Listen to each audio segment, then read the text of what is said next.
Wabarakatuh. Waalaikumsalam Waalaikumsalam warahmatullahi warahmatullahi wabarakatuh. wabarakatuh. Alhamdulillah, mari Ibu Bapak sekalian yang Allah hormati, kita awali ngawas pagi ini dengan membaca Ummul Kitab Al-Fatihah. A'udzu billahi Bismillahi minasyaitonir rajim. minasyaitonirrajim. Bismillahirrahmanirrahim.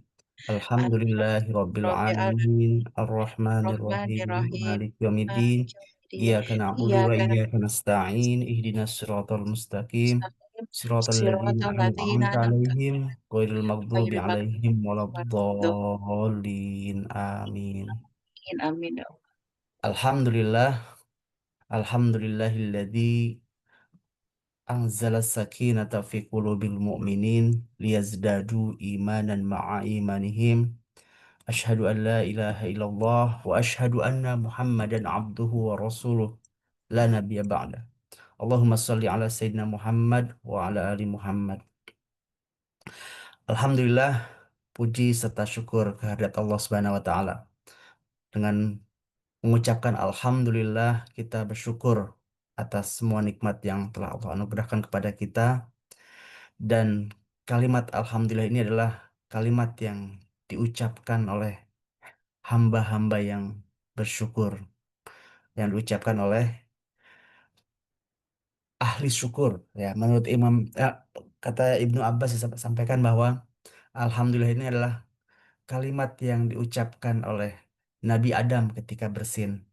Kalimat juga yang diucapkan oleh Nabi Nuh ketika Allah selamatkan dari kaum yang durhaka. Juga kalimat yang diucapkan oleh Nabi Allah Ibrahim alaihissalam ketika dibebaskan dari hukuman ataupun juga kejahatan yang disampaikan oleh Raja Namrud gitu ya, ketika membakar Nabi Ibrahim alaihissalam. Juga kalimat yang disampaikan oleh Nabi Daud dan Nabi Sulaiman. Alhamdulillah, segala puji bagi Allah yang telah memberikan, memilih mereka, memilih menjadi hamba-hamba yang terpilih di antara hamba-hamba lainnya. Juga Alhamdulillah ini adalah kalimat-kalimat yang diucapkan oleh penduduk surga. Maka kita perbanyak mengucapkan syukur, ya. Alhamdulillah, rasa syukur kita kehadirat Allah Subhanahu wa taala atas semua nikmat yang Allah anugerahkan kepada kita semua. Semoga Allah tambah nikmat ini bertambah-tambah lagi dengan kenikmatan yang banyak, ya, dan Allah jauhkan kita dari azab, dari mara bahaya. Juga bersolawat kepada Kanjeng Nabi Muhammad SAW dengan memperbanyak solawat sebagai cinta kita kepada baginda Nabi SAW, manusia terbaik, menjadi teladan untuk umat ini.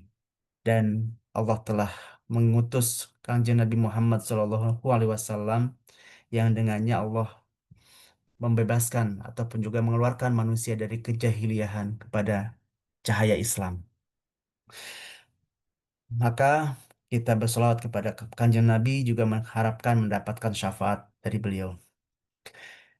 Iwafillah, ibu jamaah, ibu bapak jamaah pengawasan yang Allah rahmati, kita melanjutkan ngaji sirah, ya. Kita belajar tentang bagaimana akhlak, bagaimana contoh perilaku kebaikan yang disampaikan oleh Rasulullah, juga oleh generasi awal dari umat ini. Generasi terbaik adalah generasi setelahku, kata Rasulullah. Kemudian generasi setelahku. Artinya sahabat Nabi itu adalah orang yang terdekat dengan Nabi, ya, menjadi generasi-generasi terbaik. Lalu kemudian diikuti generasi-generasi setelahnya.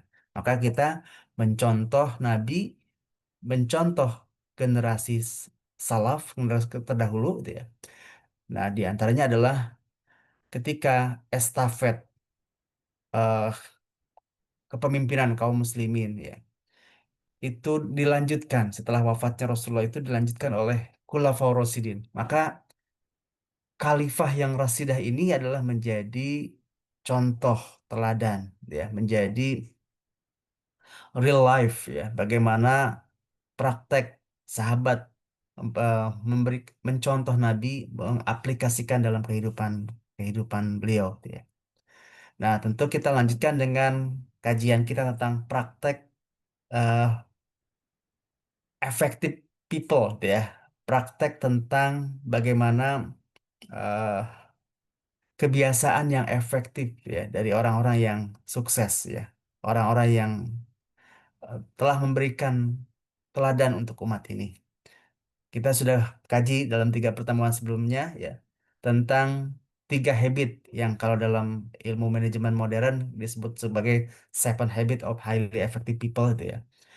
Kita sudah bahas 3 di antaranya. Ini 3 pertama kalau kata Stephen Covey ini adalah bicara tentang memenangkan individu, kepribadian sendiri itu ya, memenangkan diri, memenangkan memenangkan diri ya dari yang tidak mandiri menjadi manusia yang mandiri. Di antara 3 itu adalah sifat tentang be proaktif ya, kemudian begin with the end in mind atau melakukan ya berdasarkan visi hidup gitu kan ya, serta put first thing first, mendahulukan yang lebih dahulu harus dilakukan. Nah, pagi ini kita akan lihat praktek ini dari kehidupan Khulafaur Rasyidin. Dari mulai kisah Abu Bakar As-Siddiq, ya, Umar bin Khattab, Utsman bin Affan, Sayyidina Ali radhiyallahu an.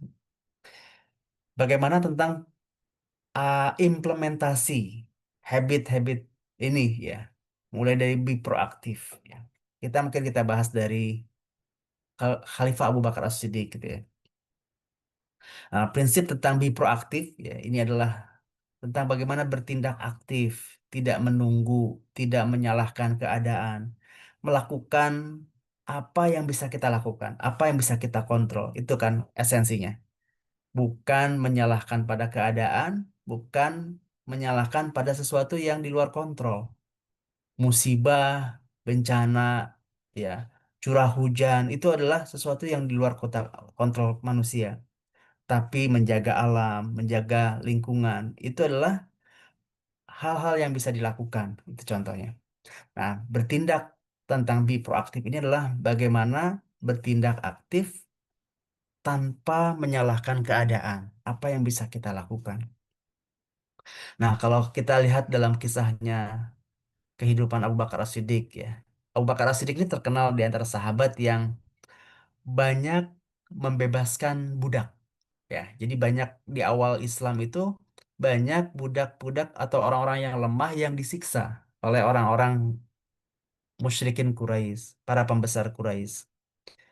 Nah, ketika kaum Quraisy menyiksa budak-budak Muslim, ya, di antaranya yang terkenal adalah Bilal bin Rabah, ya, disiksa di padang pasir panas, ya, tindih dengan batu, ya. Untuk apa? Untuk menghalangi Bilal dari menyembah Allah, untuk menghalangi para budak ini dari bertauhid, ya, mengesahkan Allah, mengikuti Rasulullah SAW. Selain Bilal ada Lubaina, Amir bin Fuhairah misalkan. Eh, ini yang nanti pas peristiwa hijrah menjadi penggembala kambing gitu ya, yang diperintahkan oleh Abu Bakar As-Siddiq. Abu Bakar As-Siddiq tidak menunggu perintah, tidak berkata aku tidak bisa melawan Quraisy, Quraisy terlalu kuat ya. Juga tidak menyalahkan keadaan Mekah yang keras terhadap Islam pada masa itu. Tapi beliau langsung menggunakan hartanya, yang menggunakan kekuatannya, kemampuannya untuk membeli lalu membebaskan para budak ini. Ini tentang contoh bagaimana proaktifnya Abu Bakar As-Siddiq melakukan hal yang mampu dilakukan, ya. Karena melawan secara fisik nggak mampu, tapi lakukan apa yang dilakukan bisa dilakukan. Punya uang, punya kemampuan finansial, ia lakukan untuk membantu saudara-saudara Muslim, ya, membantu tanpa menunggu orang lain untuk bergerak dulu, ya. Tapi Abu Bakar bergerak lebih awal, membebaskan para budak ini. Ini adalah contoh dari proaktifnya Abu Bakar As-Siddiq.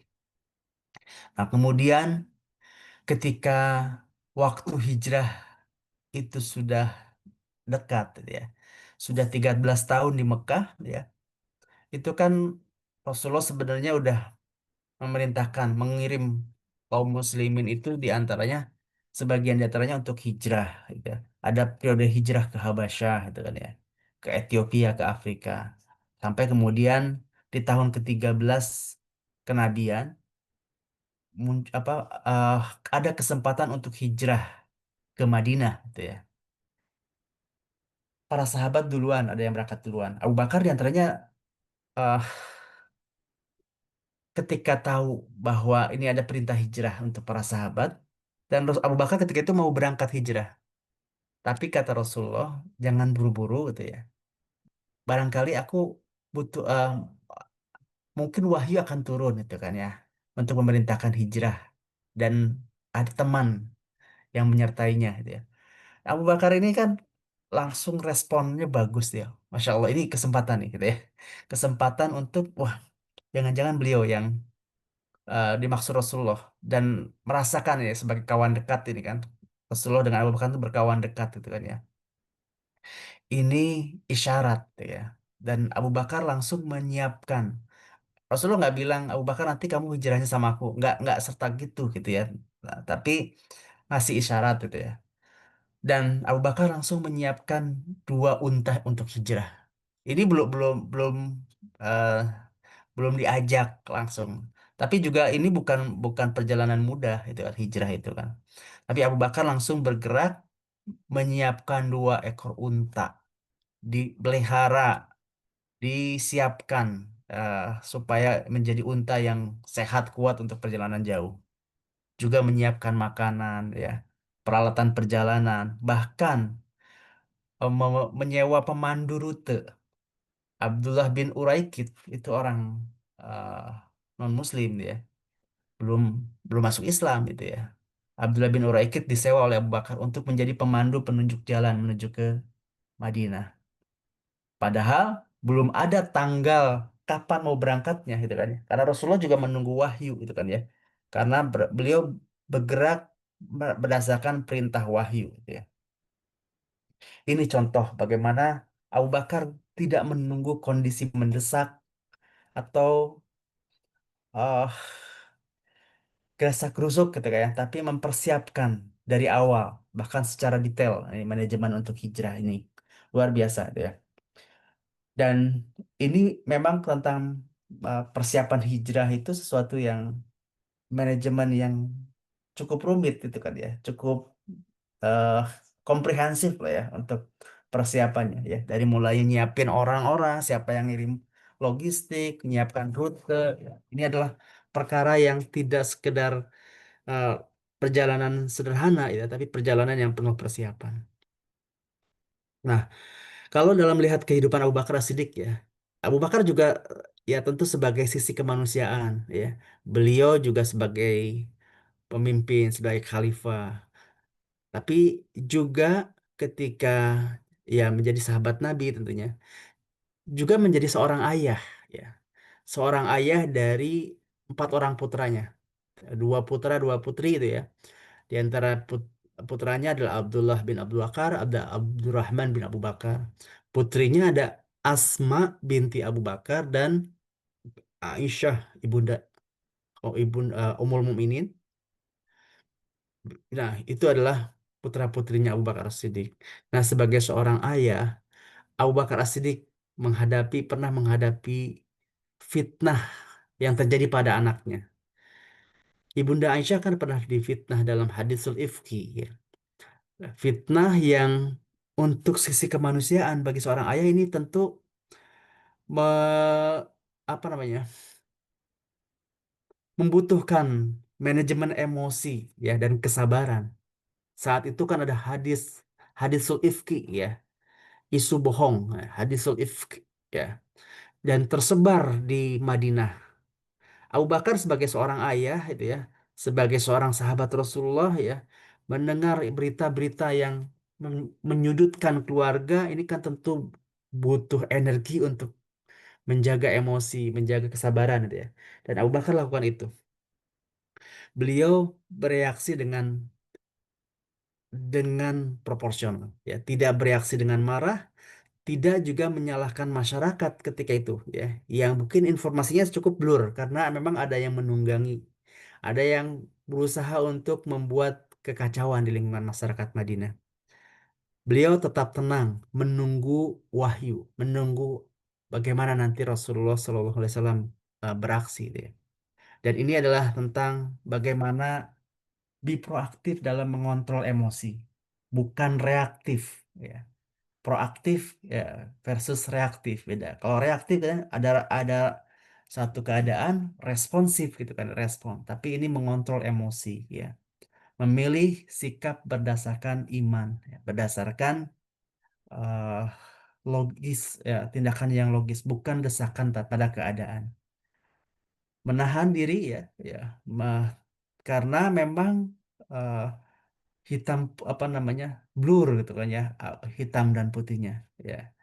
Eh, yang sengaja dibuat sedemikian rupa seolah-olah eh, isu itu memang kemudian berkembang di tengah masyarakat Madinah, ya. Sampai hampir-hampir terjadi perang saudara tuh gara-gara ulah orang munafik yang memfitnah Ibunda Aisyah berbuat selingkuh gitu kan. Dan akhirnya wahyu datang tuh, ya, yang memberikan penjelasan dan kemudian juga memberikan pelajaran tentunya untuk kaum muslimin, ya, untuk suami, untuk ayah, untuk masyarakat kaum muslimin, gitu ya. Dan ini menjadi kehati-hatian kaum muslimin, gitu ya, bahwa bisa jadi yang menyebar berita buruk itu adalah datang dari orang-orang yang terdekat situ. Nah, itu tentang proaktifnya Abu Bakar As-Siddiq, ya. Kemudian bagaimana dengan habit yang kedua, begin with the end in mind, hidup dengan tujuan akhir yang jelas. Ini yang diajarkan oleh baginda Nabi, ya. Kemudian juga dipraktikkan oleh para sahabat. Abu Bakar As-Siddiq, visi besarnya Abu Bakar ini adalah bagaimana mendampingi Rasulullah sepenuhnya, menjadi pendamping Rasulullah. Sejak awal masuk Islam, Abu Bakar memang langsung beriman kepada Rasulullah, dan setelah keimanannya, beliau langsung mengajak sahabat-sahabat besar masuk Islam. Di antaranya ada 6 sahabat yang masuk Islam beberapa hari di hari setelah keislamannya Abu Bakar As-Siddiq. Beliau mengajak Utsman bin Affan, Tolhah bin Ubaidillah, Zubair bin Awam, Abdurrahman bin Auf, Sa'ad bin Abi Waqqas, dan Abu Ubaidah bin Jarrah. Ini 6 orang sahabat yang dalam hadis yang lain Rasulullah menyampaikan sebagai sahabat yang dijamin masuk surga. 6 di antaranya ini diajak langsung oleh Abu Bakar As-Siddiq, ya. Bahkan Ja'far bin Abu Thalib itu adalah keluarganya Rasulullah, yang mengajaknya adalah Abu Bakar As-Siddiq, gitu, ya. Jadi lingkungan terdekat dari Nabi, ya. Kakaknya Ali bin Abi Thalib diajak masuk Islam oleh Abu Bakar As-Siddiq, ya. Karena beliau bergerak cepat, ya. Mengapa ia bergerak cepat? Karena visi akhirnya adalah memperkuat dakwah Nabi sejak tahap awal. Itu yang dilakukan oleh Abu Bakar As-Siddiq. Dan ia melihat tentang gambaran besar dakwah. Bukan hanya yang tampak saat itu, ya, masih kecil, pengikutnya juga hanya segelintir orang saja, ya. Tapi melihat ini dakwah yang besar, ya. Dan beliau menjadi yang pertama berdiri ketika Islam butuh pembela. Saat di Masjidil Haram, di sekitar Ka'bah, orang-orang Quraisy menghardik Nabi, ya, mencaci Nabi. Abu Bakar langsung berdiri membela. Abu Bakar mengatakan kepada mereka, apakah kalian membunuh seseorang hanya karena ia berkata Tuhanku adalah Allah? Ya. Meskipun ini pembelaan Abu Bakar itu beresiko, ya, dia sampai dipukuli, gitu ya, sampai pingsan, gitu ya, sampai eh, dipukuli oleh orang-orang Quraisy. Tapi ia tetap lakukan. Karena apa? Karena ia tahu akhir yang ingin dicapainya. Apa visi hidupnya Abu Bakar As-Siddiq, ya? Melindungi Nabi, melindungi dakwah, dan menjaga iman, ya. Nah, ini yang menjadi penggerak bagaimana Abu Bakar As-Siddiq, ya, melihat akhir, ya, visi keselamatan dakwah, bukan melihat saat itu ada resiko sesaat, ya. Bahkan ketika menjadi khalifah, ya, tujuan utamanya adalah bagaimana menjaga agama ini, ya. Saat memimpin umat setelah wafatnya Kanjeng Nabi Shallallahu Alaihi Wasallam, ia punya tujuan akhir yang jelas, menjaga agama ini tetap tegak. Karena itu ia mengambil eh, tindakan atau sikap yang mungkin saat itu tidak populis ya. Bagaimana memerangi orang-orang murtad ya. Memerangi suku yang enggan bayar zakat ya. Ini kan bahaya. Mengabaikan satu saja rukun Islam berarti kan sama seperti meruntuhkan bangunan Islam gitu ya. Dan beliau tetap menjalankan ya amanah kanjeng Nabi Muhammad SAW, menyusun pasukan Usama untuk tetap dikirim ya, menjaga kesatuan umat. Ini adalah implementasi dari semua keputusan Abu Bakar ini adalah untuk menjalankan visi hidupnya, menjaga dan mendampingi Rasulullah dan menjaga dakwah ini. Dan semua keputusan didasarkan pada visi besar agama, bukan pada perasaan sesaat. Nah, itu yang kedua. Yang si yang ketiga ya, bicara tentang bagaimana mendahulukan yang penting, ya. Mendahulukan yang paling penting, bukan hanya yang paling mendesak ya. Kita sering terjebak pada hal-hal yang mendesak ya. Itu karena apa? Karena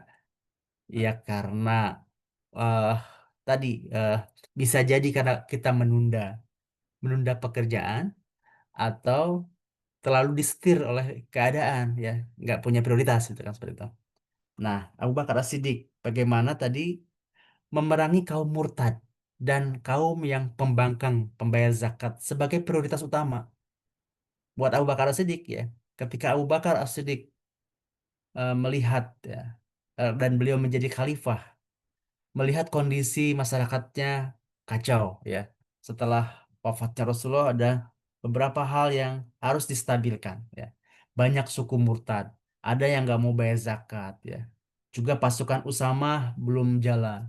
Abu Bakar As-Siddiq ini menjadikan ini sebagai satu prioritas ya, apalagi melihat ada ancaman eksternal yang besar. Namun prioritas Abu Bakar As-Siddiq ketika itu adalah menjaga agama ya. Perang melawan umat yang murtad beliau lakukan. Menegakkan rukun Islam untuk memerangi orang-orang yang menolak bayar zakat. Dan menepati perintah Nabi, yaitu mengirim pasukan Usama bin Zaid. Inilah eh, prioritas buat Abu Bakar Siddiq ya. Bahkan Sayyidina Umar khawatir, tapi Abu Bakar ini sampai berkata, demi Allah, jika mereka menolak memberikan tali unta yang dahulu mereka berikan kepada Rasulullah, aku akan memerangi mereka. Dalam riwayat yang lain disebutkan kalau dulu mereka memberikan seekor anak kambing itu kan ya sebagai zakat atau sebagai hal yang wajib mereka keluarkan di zaman Rasulullah, maka sekarang kalau mereka tidak mau mengeluarkan itu, maka aku akan memerangi mereka. Nah, ini tentang put first thing first yang dilakukan oleh Abu Bakar As-Siddiq. Dan ini menjadi tipping point kalau menurut saya dalam sejarah Islam ya. Kalau saja ya Abu Bakar tidak melakukan tindakan-tindakan yang tepat itu ya, maka tentu hitungan logikanya rusaklah agama ini gitu ya. Tapi Abu Bakar As-Siddiq ini adalah bukti bahwa Khulafaur Rasyidin adalah kekhalifahan ya yang mendapat bimbingan ya ataupun juga nubuah ya. Dan disitulah kemudian tindakannya mampu menyelamatkan agama ini dari orang-orang yang me- ber- berniat untuk merusaknya ya. Beliau mendahulukan hal yang paling penting yaitu tentang stabilitas agama dan ketaatan pada syariat ya. Karena menganggap ataupun juga melanggar rukun Islam yang lain ataupun juga mengabaikan satu rukun Islam sama seperti meruntuhkan rukun-rukun Islam yang lain. Dan beliau juga menyusun prioritas dalam kehidupan pribadi beliau. Ketika ia memutuskan untuk menjadi khalifah, gitu ya. Abu Bakar ini kan seorang pedagang, seorang pengusaha. Beliau ini awalnya tetap bekerja sebagai pedagang, Eh, mikul apa kain kan beliau jualan-jualan ini ya, jualan pakaian gitu ya. Beliau memikul barang dagangan sendiri ya dan eh, tetap berdagang. Namun ketika itu para sahabat eh, berkata bahwa ini tidak efisien. Ya, ini pentingnya juga memang sahabat yang memberikan masukan ataupun juga eh, pandangan gitu kan ya. Kata para sahabat, ini tidak efisien Abu Bakar menjadi khalifah kemudian juga sambil bekerja itu kan ya.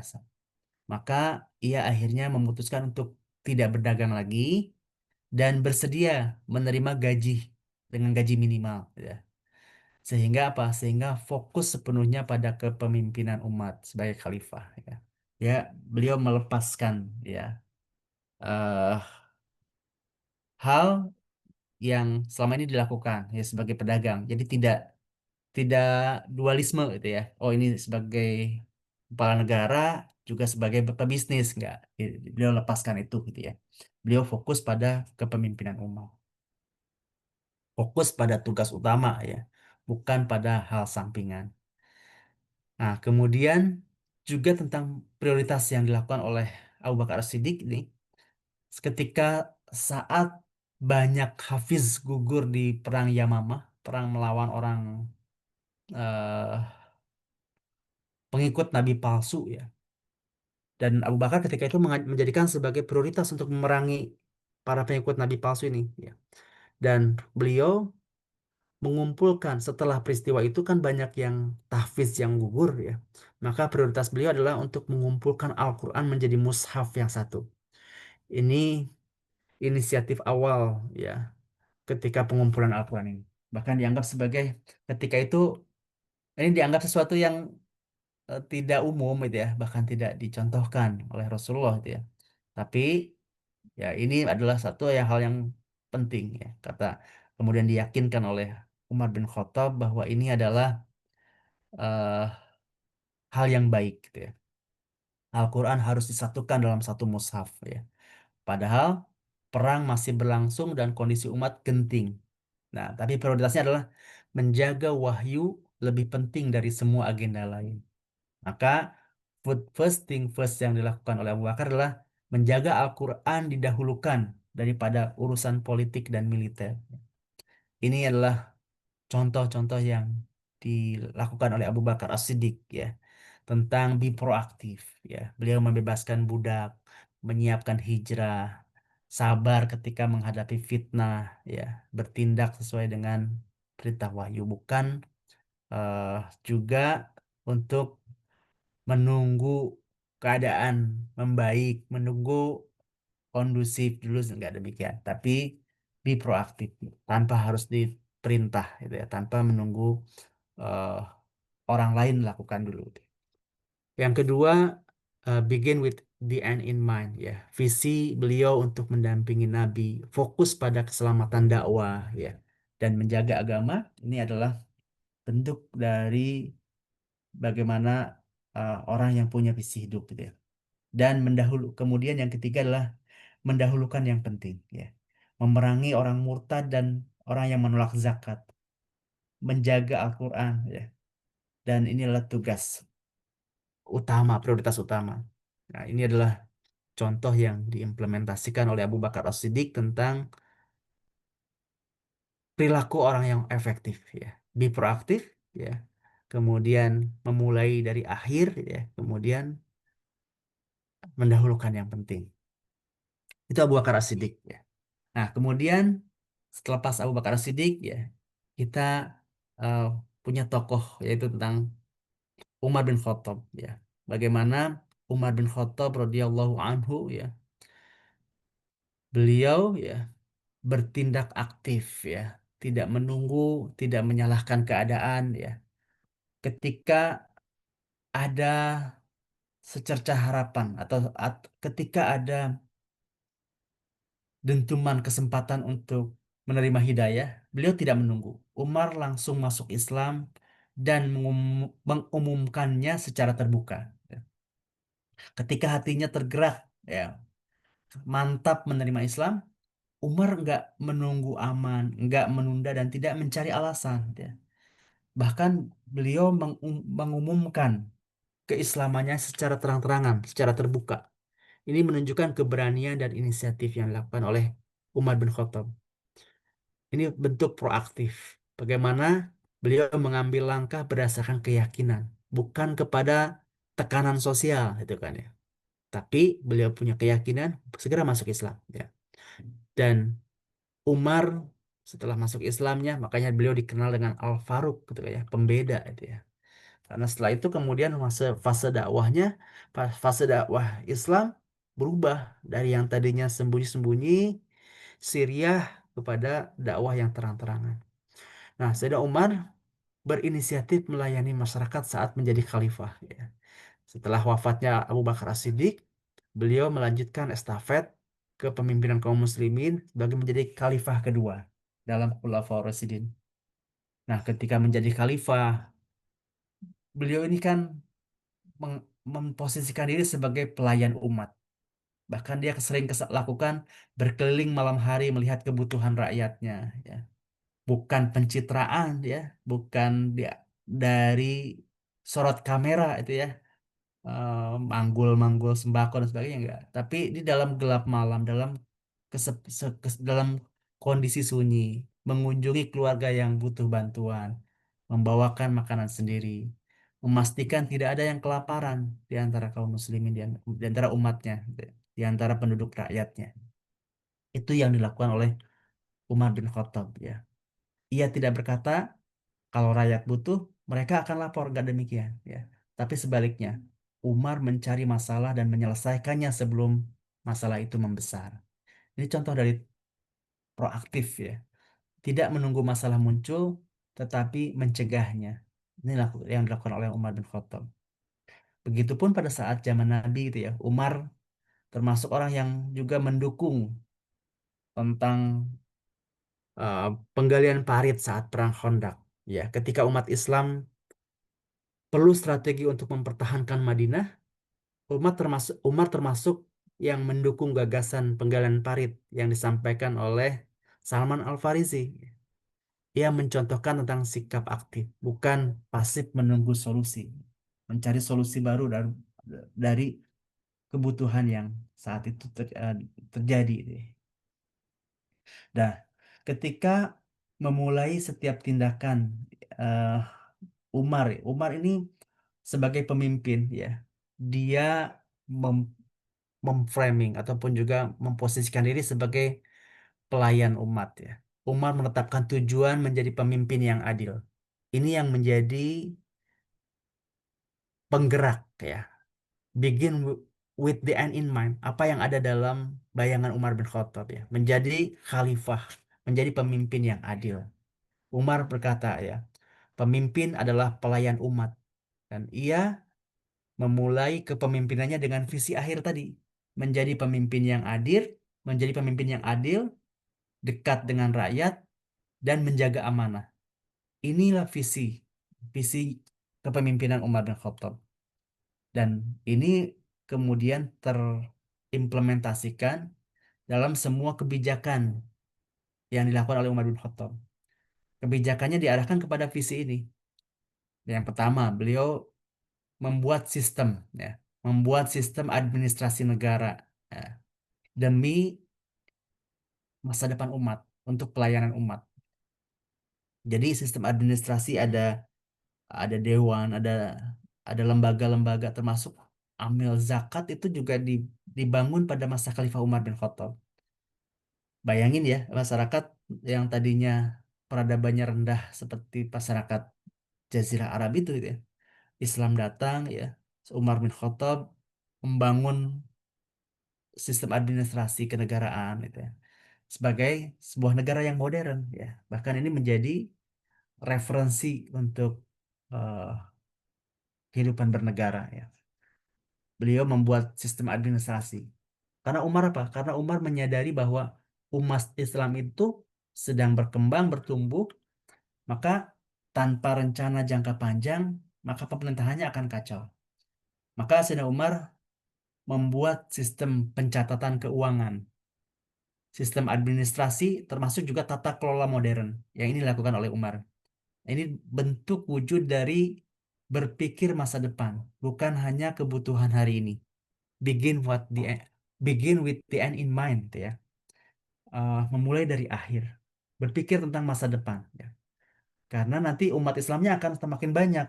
Bayangin tuh kan. Dan memang betul saja pada masa Khalifah Umar bin Khattab, itu wilayah kekuasaan kaum muslimin udah sangat luas ya. Maka butuh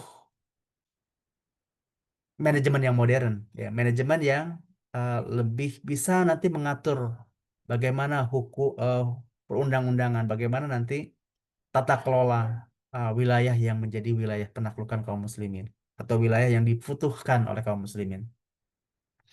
Dan termasuk juga sistem kalenderisasi Hijriah. Itu terjadi di masa Khalifah Umar bin Khattab. Ketika banyak surat-surat pemerintahan nggak jelas tanggalnya, Umar menetapkan kita butuh sistem untuk generasi mendatang. Ini ya, bukan saja pekerjaan untuk kebutuhan saat itu, tapi nanti ketika umatnya sudah semakin luas ya, maka butuh kalender, butuh penanggalan. Maka kalender Hijriah pun lahir. Itu di masa Khalifah Umar bin Khattab. Umar memulai dengan melihat kebutuhan umat untuk kebutuhan umat masa depan. Kemudian habit yang ketiga dari contoh yang dilakukan oleh Umar bin Khattab adalah ya, tentang put put first thing first, mendahulukan yang penting, bukan terjebak pada pekerjaan yang mendesak saja. Keadilan adalah sebagai prioritas utama. Maka menetapkan keadilan ini adalah bagian dari agenda besar Umar bin Khattab. Sebagai khalifah, Umar memprioritaskan keadilan untuk semua rakyat. Dimulai dengan penegakan hukum yang adil, hak fakir miskin, dan kesejahteraan masyarakat yang menjadi prioritasnya Sayyidina Umar bin Khattab. Bahkan beliau sering berkata, tidak akan baik urusan kalian jika urusan yang paling penting tidak didahulukan. Ini prinsip dasar menurut saya. Prinsip dari put first thing first itu seperti kalimatnya Umar bin Khattab tadi. Tidak akan baik urusan kalian jika urusan yang paling penting tidak didahulukan. Ya, ini bahkan untuk individu apa ya, untuk perorangan pun demikian itu ya. Tentang mengelola keuangan, mengelola waktu pribadi itu kan ya. Kata Sayyidina Umar, tidak akan baik urusan kalian jika urusan yang paling penting tidak didahulukan. Dan ini adalah ting- wujud bentuk dari implementasi yang dilakukan oleh Umar bin Khattab. Ya. Beliau juga mendahulukan tentang keadilan. Keadilan didahulukan, baru kebijakan lain. Ya. Dan prioritas beliau prioritas pada kebutuhan rakyat saat masa paceklik. Ketika terjadi masa sulit, ya, di masa Khalifah Umar bin Khattab bukan tanpa ujian. Ada masa di mana wabah berkembang, ya. Tahun paceklik pun pernah terjadi. Umar pernah menghentikan sementara penegakan beberapa hukuman yang bisa membahayakan orang miskin. Memfokuskan negara pada penyediaan makanan, itu yang penting, ya. Dan mengirim bantuan ke daerah-daerah. Jadi beliau mendahulukan keselamatan rakyat, ya. Bahkan ketika darurat, itu kan ke dalam kondisi darurat ya, darurat bencana dan sebagainya ya. Maka itu adalah menjadi prioritas program pemerintah itu ya. Ini yang dilakukan oleh Umar bin Khattab gitu ya. Ketika rakyat masa panceklik gitu ya, maka fokus negara pada penyediaan makanan, mengirim bantuan ke daerah-daerah. Ini adalah put first thing first ya, mendahulukan yang penting, kebutuhan yang mendesak dan penyelamatan nyawa. Ini adalah prioritas tertinggi dalam urutan skala prioritas dari manajemen pemerintahan. Dalam hal ibadah juga demikian. Umar selalu mendahulukan yang wajib. Umar terkenal sangat disiplin dalam sholat wajib ya. Beliau melatih dirinya untuk segera menyelesaikan kewajiban sebelum amalan tambahan. Maka dia berkata, katanya kata-kata Sayyidina Umar ya, hak hak Allah atau kewajiban adalah yang paling utama untuk dipenuhi. Jadi beliau mendahulukan dulu yang wajib ya, baru yang sunnah dan selanjutnya. Nah, ini contoh dari perilaku ataupun juga sikap Umar bin Khattab ya dalam memberikan contoh kepada kita untuk menjadi orang yang proaktif ya, bertindak eh, memulai akhir dari pikiran kita. Yang ketiga adalah dahulukan yang penting, yang prioritas. Untuk proaktif ya, beliau mengumumkan keislamannya berkeliling malam hari ketika menjadi khalifah untuk melayani rakyat, mendukung strategi baru, bertindak tanpa menunggu. Kemudian begin with the end in mind, punya visi pemimpin yang adil ya, kepemimpinan yang adil ya. Kemudian visi untuk melihat oh nanti kaum muslimin akan butuh penanggalan, membuat kalender hijriah, membangun sistem administrasi ya, kenegaraan karena menyiapkan nanti negara Islam akan luas gitu kan ya. Kemudian put first thing first, memprioritaskan keadilan, ya, menyelamatkan rakyat saat krisis, ya, saat terjadi bencana, musibah, mendahulukan kewajiban, dan menaruh yang paling penting di depan. Nah, ini contoh-contoh dari bagaimana pengalaman siroh, ya, yang dicontohkan oleh baginda Nabi SAW, kemudian diikuti oleh para sahabat. Ya. Pagi hari ini kita bahas contoh dari sahabat Abu Bakar As-Siddiq dan contoh dari sahabat Umar bin Khattab. Ya, insya Allah minggu depan kita bahas contoh-contoh lain dari sahabat-sahabat yang lain dari Utsman bin Affan, Sayyidina Ali, dan sebagainya. Mungkin demikian Ibu Bapak untuk pertemuan kita pagi hari ini ya tentang bagaimana tadi implementasi dari perilaku yang efektif ya eh, yang dicontohkan oleh para sahabat Kanjeng Nabi Muhammad SAW. Ya, mungkin itu yang bisa sampai sampaikan. Kurang lebihnya mohon maaf kalau ada kekurangan dalam penyampaian. Silahkan kalau ada tambahan tausiah informasi dipersilahkan.